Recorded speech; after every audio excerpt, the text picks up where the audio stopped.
Hello viewers, welcome to PP spicy kitchen. আজ আমি তৈরি করছি ক্যারামেল পুডিং।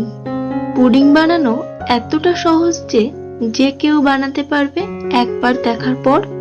একটি মাত্র ডিম দিয়ে দারুণ স্বাদের এই ক্যারামেল পুডিং আজ বানিয়ে দেখাবো। তো সঙ্গে থাকুন, রেসিপিটা সম্পূর্ণ দেখতে থাকুন, আশা করছি ভালো লাগবে। পুডিং বানানোর জন্য প্রথমে ক্যারামেলটা রেডি করে নেব। তার জন্য কড়াইতে 2 চামচ চিনি আর 1 চামচ জল দিয়ে দেব।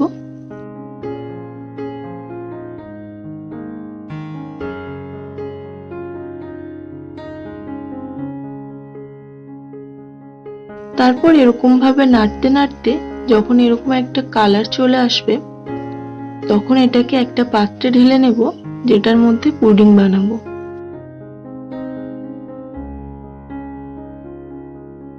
তোমরা চেষ্টা করবে ক্যারামেলটাকে আরেকটু গাঢ় করার।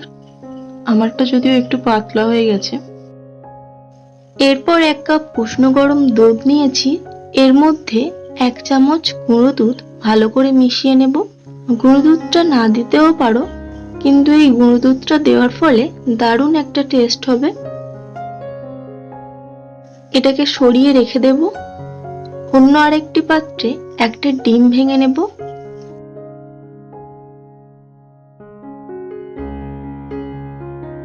এর মধ্যে দিয়ে দেব 2 চামচ চিনি।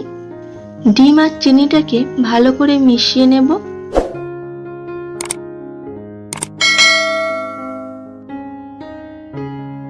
এরপর এর মধ্যে দুধটা দিয়ে দেব আর দিয়ে দেব একটু ভ্যানিলা এসেন্স। যেহেতু ডিম দেওয়া হয়েছে, যাতে ডিমের গন্ধটা না থাকে তার জন্যই ভ্যানিলা এসেন্স দেওয়া হলো।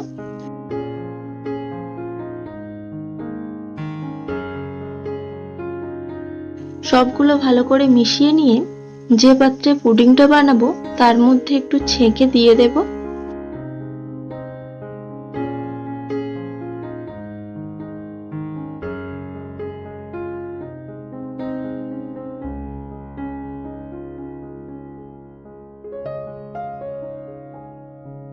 এরপর এই কন্টেনারের ঢাকনাটা লাগিয়ে নেব।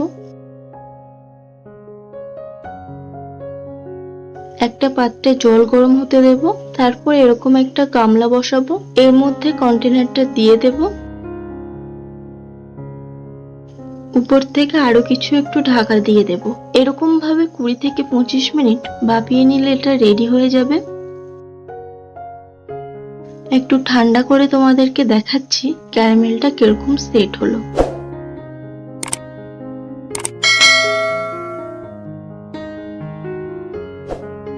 দেখো কত সুন্দর সেট হয়েছে, একটুও নড়ছে না। এরপর এটাকে সারা রাত ফ্রিজে রেখে দেব। পুডিং একটু ঠান্ডা ঠান্ডা না হলে খেতে ভালো লাগে না। সকালে ফিরে এসেছি। এরপর এটাকে সাইড থেকে ছুরি দিয়ে একটু উঠিয়ে নেব।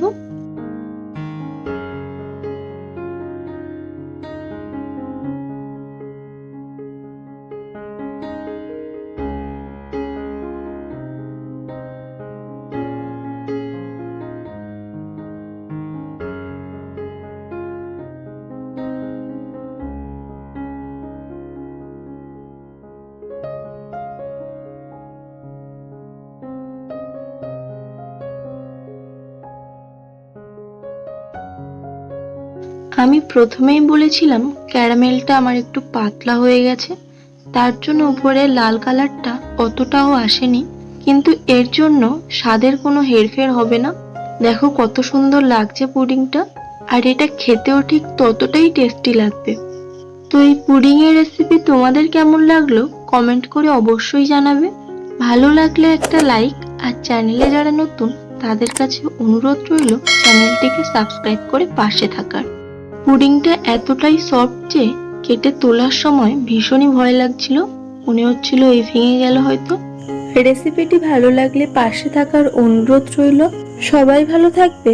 আবার ফিরবো নতুন কোনো রেসিপির ভিডিও নিয়ে।